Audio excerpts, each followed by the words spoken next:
ମୁଁ ଆଜି ଆସିଛି କେରଳର ବିଗେଷ୍ଟ ମଲ୍ ଲୁଲୁ ମଲ୍‌କୁ। ନମସ୍କାର, ମୁଁ ସୁବଳ। ଏବେ ମୁଁ ଯାଉଛି ଏଡାପଲ୍ଲୀ ମେଟ୍ରୋ ଷ୍ଟେସନରୁ ଓହ୍ଲେଇକି ଡାଇରେକ୍ଟ ଲୁଲୁ ମଲ୍‌କୁ। ଏଇଟା ହେଉଛି ଲୁଲୁ ମଲ୍ ଏଣ୍ଟ୍ରି କରିବା ଜାଗା। ଆଉ ଏଣ୍ଟ୍ରି କରୁ କରୁ ଭାଇ ଦେଖ କେତେ ବଢ଼ିଆ ସିନେରୀ ଦେଖିବାକୁ ମିଳିଲା।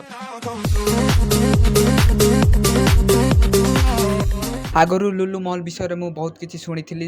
ମୁଁ ଆଜି ଆସିଛି ଲୁଲୁ ମଲ୍‌କୁ। ସତରେ ଲୁଲୁ ମଲ୍ ବହୁତ ବଡ଼ ମଲ୍‌ଟା, ଆଉ ବହୁତ ମଲ୍‌ଟା ଏତେ ବଢ଼ିଆରେ ସଜେଇଛନ୍ତି। ଲାଇଟିଂ ସବୁଆଡ଼େ ଖାଲି ବ୍ରାଣ୍ଡ ଗୁଡ଼ାକ ଦେଖିବାକୁ ମିଳେ। 3-4 ଘଣ୍ଟା ପ୍ରାୟ ମୁଁ ବୁଲିଲି, କିନ୍ତୁ ଆଉ କେତେଟା ଜାଗା ଏମିତି ଥିଲା ସେ ଜାଗାକୁ ମୁଁ ଯାଇପାରିଲି ନାହିଁ। ଯଦି କେରଳର କୋଚି ଏରିଆରେ ଯଦି କାମ କରୁଛନ୍ତି ତାହେଲେ ଲୁଲୁ ମଲ୍‌କୁ ଥରେ ନିଶ୍ଚୟ ବୁଲିବାକୁ ଆସନ୍ତୁ। ଦେଖିବେ କେତେ ବଢ଼ିଆ ଜାଗା, ବହୁତ ବଡ଼ ମଲ୍‌ଟା ହେଲା, ବହୁତ ମଜା ଲାଗେ। ଲୁଲୁ ମଲ୍ କେମିତି ଆସିବେ? ମେଟ୍ରୋରୁ ଆସିପାରିବେ, ନହେଲେ ବସ୍‌ରୁ ବି ଆସିପାରିବେ। ମେଟ୍ରୋରୁ ଆସିଲେ ଏଡାପଲ୍ଲୀ ମେଟ୍ରୋ ଷ୍ଟେସନକୁ ଡାଇରେକ୍ଟ ଲୁଲୁ ମଲ୍‌କୁ କନେକ୍ଟ ଅଛି। ଆରାମସେ ଭିତରକୁ ଯିବେ। ବସ୍‌ରେ ଆସିଲେ ବି ଏଡାପଲ୍ଲୀ ବସ୍ ଷ୍ଟପେଜ୍‌ରେ ରହିପାରିବେ। ଲୁଲୁ ମଲ୍ ମୋତେ କାହିଁକି ଭଲ ଲାଗିଲା, ଆଉ ମୁଁ ତମମାନଙ୍କୁ ଲୁଲୁ ମଲ୍‌କୁ ଆସିବାକୁ କାହିଁକି କହୁଛି? ଫାର୍ଷ୍ଟ ଫୁଡ୍ କୋର୍ଟ, ସେକେଣ୍ଡରେ ସିନେମା ହଲ୍, ଥାର୍ଡ଼ରେ ଡାଇରେକ୍ଟ ମେଟ୍ରୋ କନେକ୍ଟ, ଆଉ ଫୋର୍ଥରେ ହାଇପର ମାର୍କେଟ। ଏସବୁ କ'ଣ କହୁଛି କିଛି ବୁଝିପାରୁନଥିବେ, ତ ନେକ୍ସଟ ଭିଡ଼ିଓରେ ମୁଁ ଫୁଲ୍ ଡିଟେଲ୍ସ କହିବି। ତ ସବସ୍କ୍ରାଇବ୍ କର, ଫଲୋ କର।